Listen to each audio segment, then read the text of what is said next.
Now listen to part of a lecture on the same topic. One thing that really concerns water resource analysts is how much water agriculture uses. Agriculture uses a lot of water, more than all other water-using sectors of society.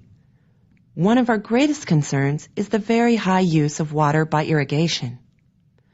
This is because, in most cases, the water used for irrigation can't be used afterward for other purposes, such as water supply for homes or industry.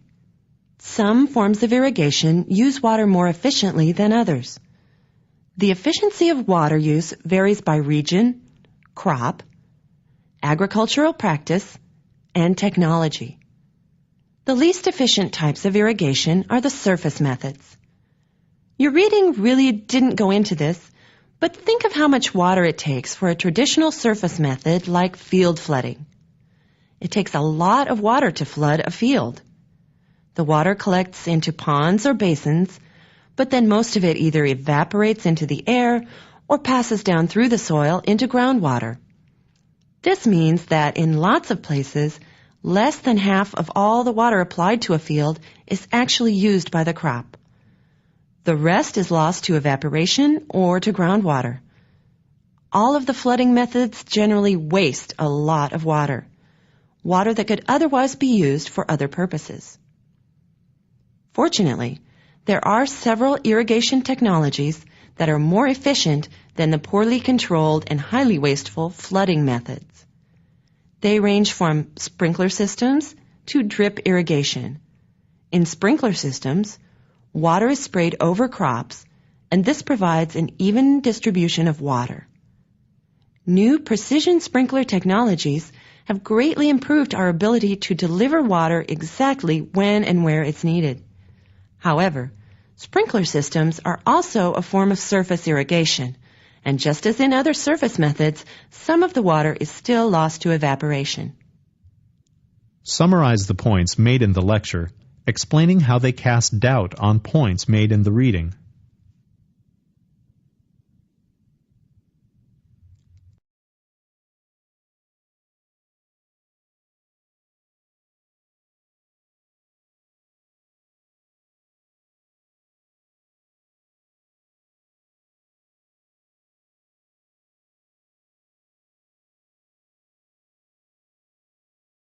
Now listen to a professor talk about corneal injuries. Your cornea can be injured by any number of causes. If something hits you in the face, like a ball, a fist, or the dashboard of your car during a traffic accident, your cornea can be injured, and so can the other sensitive tissues around your eye. Any flying debris can be a cause of corneal injury. If you're working with a table saw or any other machine that creates flying debris, one or more small pieces could fly into your eye. Another cause is getting certain chemicals in the eye. A lot of chemicals, like ammonia or chlorine, can injure corneas. So can ill-fitted or poorly cleaned contact lenses. Even ordinary dust can scratch your cornea if you rub your eye when there's dust in it. Dryness or allergies can cause your cornea to become inflamed. Corneal ulcers can result from injury or chronic dryness, or from infection with a virus, bacteria, fungus, or protozoa, or, this is rare, from a nutritional deficiency. You can get the corneal injury known as keratitis if you wear hard contact lenses for too long, or if your eyes are exposed to too much ultraviolet light. If you have keratitis, it means the cells on the outer layer of your cornea die. A common cause of keratitis is overexposure to ultraviolet light, which can come from the sun, a sun lamp, or even a welding arc. If the cause is exposure to ultraviolet light, the symptoms might not show up until a couple of hours after the exposure stops. Keratitis can be treated. Your eye doctor might prescribe antibiotic ointment or drops, or artificial tears, and you might have to wear an eye patch until your cornea can heal. Describe the causes and consequences of corneal injuries and ulcers, and explain how these problems are treated.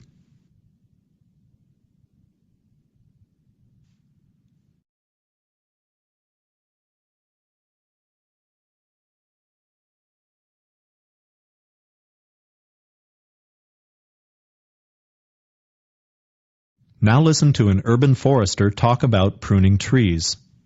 One of my clients has a silver maple in the front yard. The tree is diseased and hazardous because it was the innocent victim of tree topping. Topping, the cutting off the top and ends of major branches, usually creates more problems than it solves. My client's silver maple was first topped about 15 years ago and then again a few years back. Because of the bad pruning it received in the past, the tree now has 7 gangly 300-pound limbs. The big limbs stretch out over the house and the driveway, and any one of them could crush a car. This tree is dangerous and has to be removed. This tree should have one main trunk with 3 or 4 sturdy main branches. Instead, it has 7 weak limbs. It should have been left alone to grow with an occasional light pruning, not the chainsaw topping it got. In most cases, tree topping is done because people just don't know any better. They don't understand pruning. They think that cutting off the big branches at the ends will solve their problems. Instead, it causes new problems and hurts the tree. How does topping hurt trees? Well, first of all, topping won't keep a tree small. The growth rate of a tree speeds up once it's topped, and within a few years, the tree is close to its original size. Second, topping is very stressful for the tree. The tree is more likely to be infected by diseases and insects. Topping removes too many of the leaves, which are the tree's food factories, and so large-scale removal of leaves will starve the tree. Also, trees that are badly pruned can become a hazard, like my client's silver maple. The shoots that grow back after topping are weak limbs that break off easily in wind and snowstorms. And finally, topping a tree destroys its natural shape. It turns a beautiful branching tree into an ugly eyesore. Of course, there are times when tree topping has to be done, but usually topping creates more problems than it solves, and it's the perfect example of bad pruning. Summarize the points made in the talk, explaining how they depart from good pruning practices.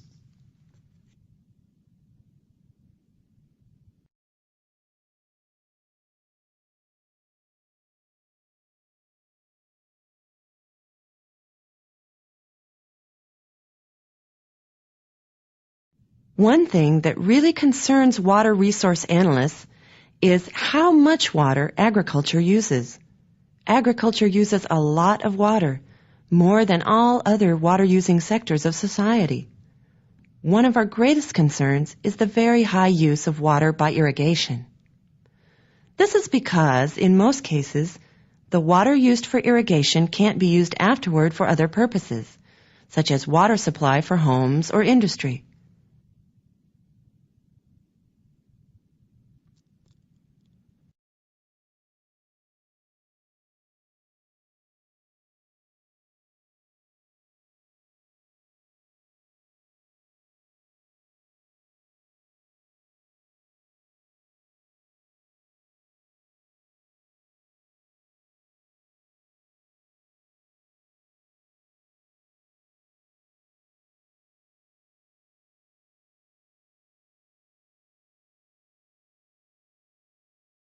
Now listen to part of a lecture on the topic you just read about.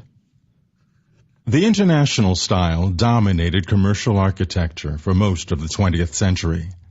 The international style was the style of the modern city. We can see the results in New York City today.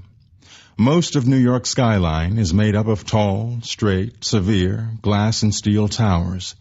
These towers so completely dominate the cityscape that they shade the city's streets.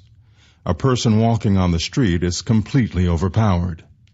Strict simplicity is the defining feature of the international style. But it takes the idea that form must follow function. It takes this idea to an extreme. In the hands of a true master, the style has creative potential. However, there aren't that many true masters, and starting almost immediately, what we saw was the uglification of the office building, to the point where the glass box became not only ugly, but also ridiculous. The international style started an explosion of cheap imitations. Take the UN Secretariat building. It's a beautiful building on its own. It has an elegance that commands respect. But this type of beauty was turned into something cheap and vulgar because we saw too much of it. It lost its elegance and became, well, a little boring. The philosophy of the international style is summed up in the familiar phrase, less is more. But is less really more? Less is more inspired thousands of starkly simple buildings. In large numbers, and especially when they dominate a city skyline, these buildings can be ugly and uninspiring, even cold and unfriendly, more machine than human. Critics of the international style saw its ugliness very early on. The glass box received a great deal of negative criticism, not only from the public, but also from professional architects. One of the greatest architects, Frank Lloyd Wright, said, "Less is more, where more is no good." Robert Venturi was even harsher when he said, "Less is a bore." Summarize the points made in the lecture, explaining how they agree or disagree with points made in the reading.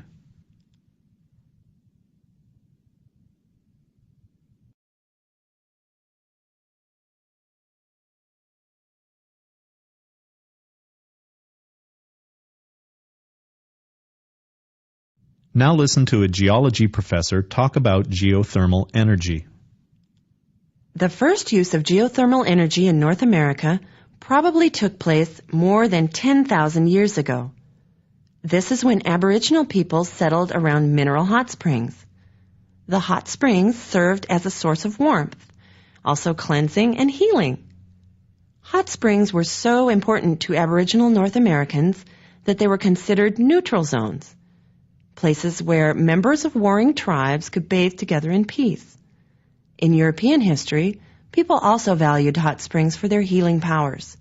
For example, the Romans used geothermal water to treat eye and skin disease, and also to heat buildings at Pompeii. Today, humans benefit in a much different way from this important natural resource. Ever since the world's first geothermal generated electricity was produced in Italy in 1904, we've tapped geothermal heat as a power source. Geothermal heat can generate electricity without the harmful fossil fuel emissions that cause pollution and climate change. In geothermal power plants, the physical force that spins turbine blades is steam, heat, or hot water from within the earth. Another use of geothermal energy today is direct use of hot water. Direct use involves taking heated water without a heat pump or power plant and using it for industrial processes, or to heat buildings and greenhouses, or to supply heated mineral water for health resorts. The concentration of geothermal energy has to be very high in order to make heat extraction economical for a nation. Geothermal sites around the world aren't all equal in their power potential. The best places for developing geothermal energy systems are regions that are volcanically active, like places around the Pacific Rim and in certain parts of Europe. For example, Iceland is a geologic hotspot where geothermal energy is used to heat almost every home in the nation. Describe past and present uses of geothermal energy, and explain why some regions have better potential than others for developing geothermal systems.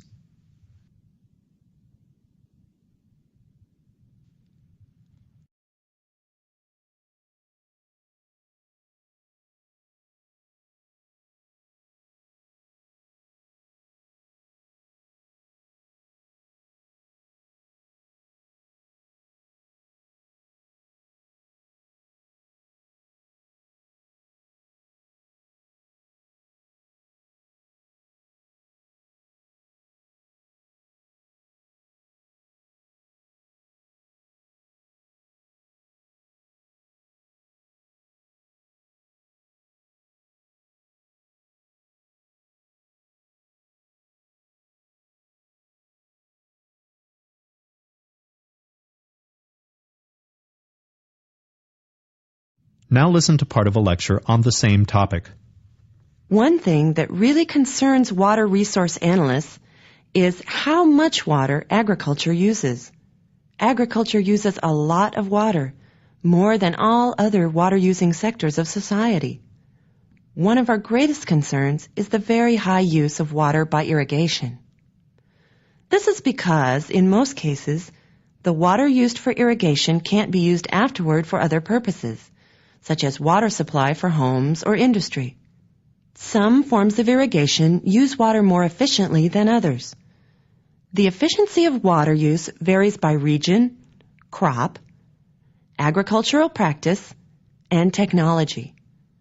The least efficient types of irrigation are the surface methods. Your reading really didn't go into this, but think of how much water it takes for a traditional surface method like field flooding. It takes a lot of water to flood a field.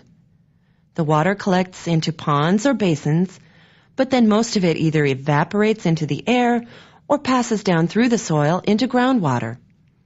This means that in lots of places, less than half of all the water applied to a field is actually used by the crop.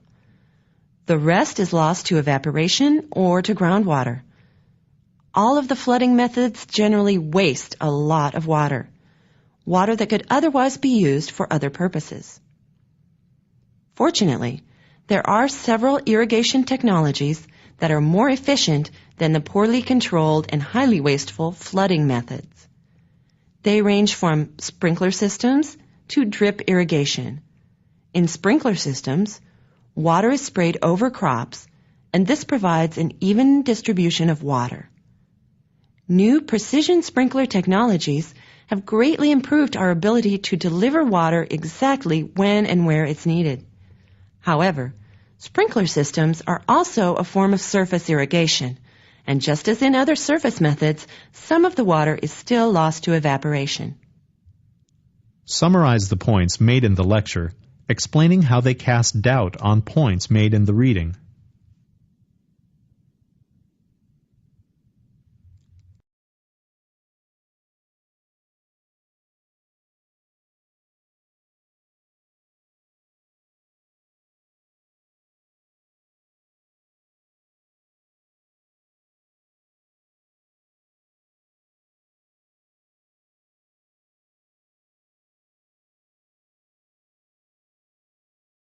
Now listen to part of a talk in a business management class. Research has taught us a lot about the motivation of workers. We've learned that workers have needs and expectations that go beyond economic concerns. We know, for example, that an informal social organization among workers is important. If you ask 10 people what they like or don't like about their job, around 8 will mention the people they work with.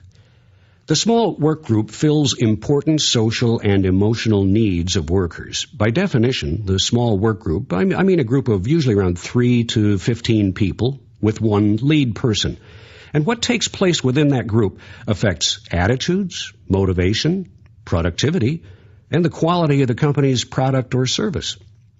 Managers have to face this reality if we want to have a highly motivated workforce. We have to accept that workers deserve to have a voice in the decisions that affect them. For example, workers should be able to participate in the setting of goals and the evaluation of results. If workers have a say, especially within the work group, they feel a greater sense of pride in their work. Workers need a sense of security and community in the workplace. Security comes from confidence in the system that they're part of, the quality of the product or service they provide, and the reputation of the company. A sense of community grows when workers get recognition for their accomplishments and when they believe their skills are being well used. A lot of people resent the big impersonal systems that dominate their lives. They feel angry at the unseen power holders in management, at the administrators who make decisions about them but don't actually know them. And people feel alienated when they have no voice. Anything that managers can do to help workers feel they have some control over what happens during the workday, anything to promote worker satisfaction, will be good for the company. Summarize the points the professor made in the talk, explaining how they support points made in the reading.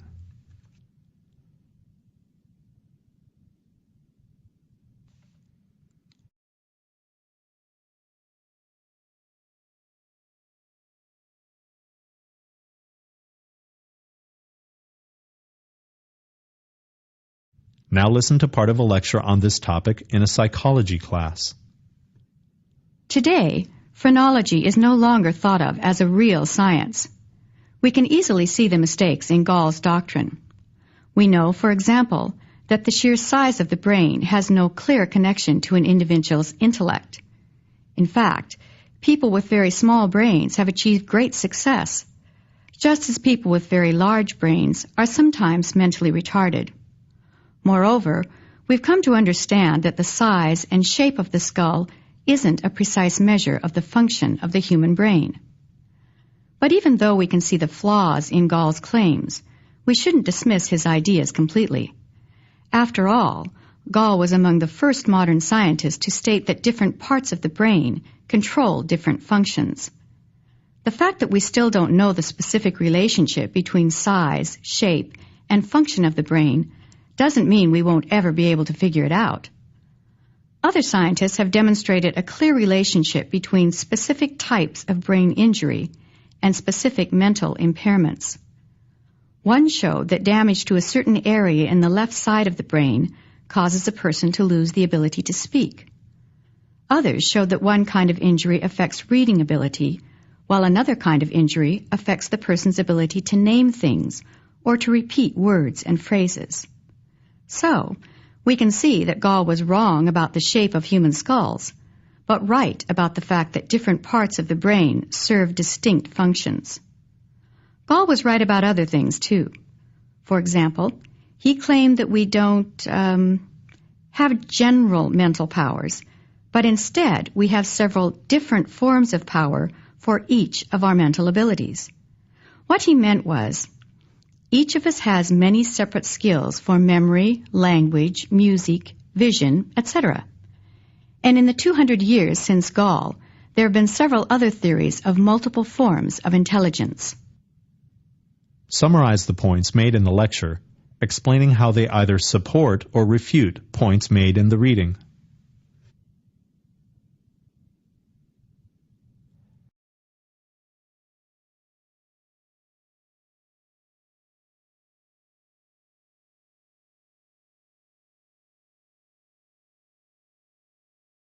Now listen to part of a talk on this topic in a film history class.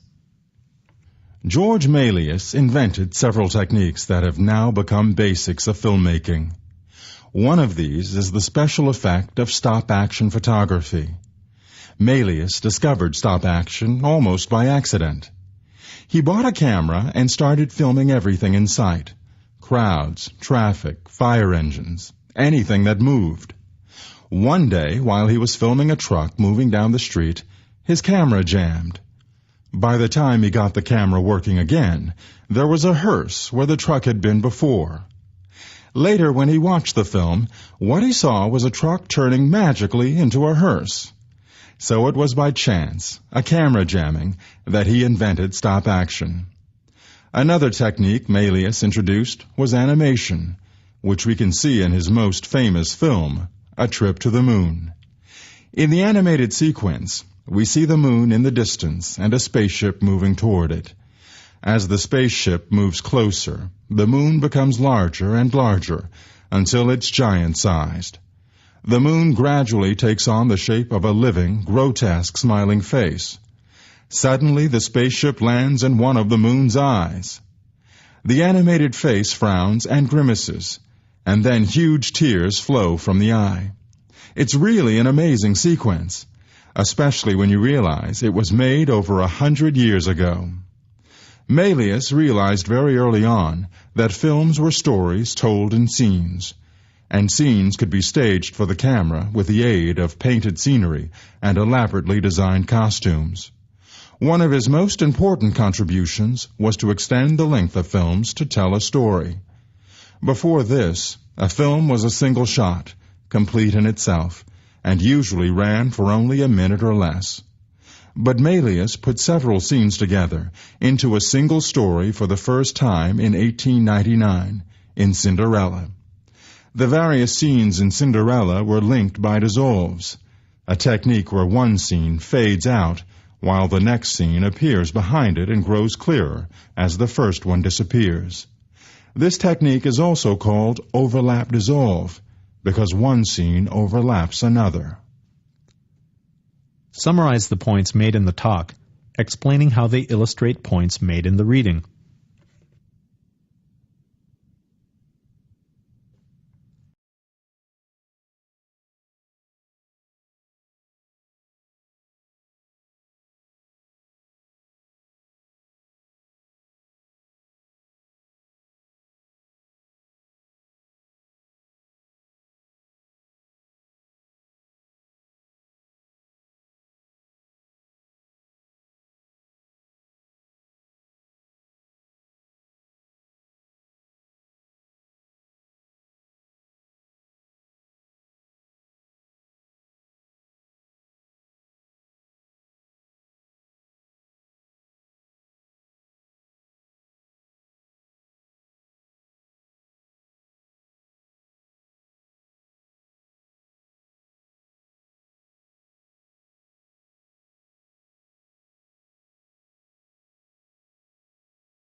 Now listen to part of a lecture in a biology class. As soon as we developed antibiotics, new strains of bacteria appeared that were resistant to some or all of the drugs. Hospitals started using antibiotics regularly in the 1950s, but resistance started appearing within a few years. Today, 1/3 of the patients in hospitals are on antibiotics. But antibiotic resistance is increasing the danger of hospital infections to the point where people are almost safer staying home than going to a hospital. In the 40s, penicillin really was a wonder drug. Back then, you could give a patient with bacterial pneumonia 10,000 units of penicillin 4 times a day and cure the disease. Today, you could give 24 million units of penicillin a day, but the patient might still die. Why? Well, in a way, bacteria are smarter than us. They evolved to counteract any drug we attack them with. A lot of bacteria are now completely resistant to penicillin. Bacteria can evolve very effective weapons against antibiotics. Some of them develop enzymes to match every antibiotic we throw at them. All these weapons and counterweapons match one another, just like the weapons in a real military warfare. So, no matter what antibiotic we use, the bacteria will come up with a way to make it useless. How does this happen? Well, if you douse a colony of bacteria with an antibiotic, the colony will be killed. That is, all except for a few cells. A few cells will survive because they carry a resistance gene for that particular antibiotic. The surviving cells quickly multiply, and they pass along this lucky gene to their offspring. And soon you have a new strain of bacteria that's resistant to that drug. One consequence of antibiotic resistance is the reappearance of tuberculosis as a major illness.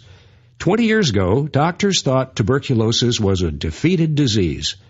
Since then, however, new cases of tuberculosis have increased by 20%. And several strains of the disease are resistant to any drug we can attack them with. Summarize the main points made in the lecture, explaining how they differ from points made in the reading.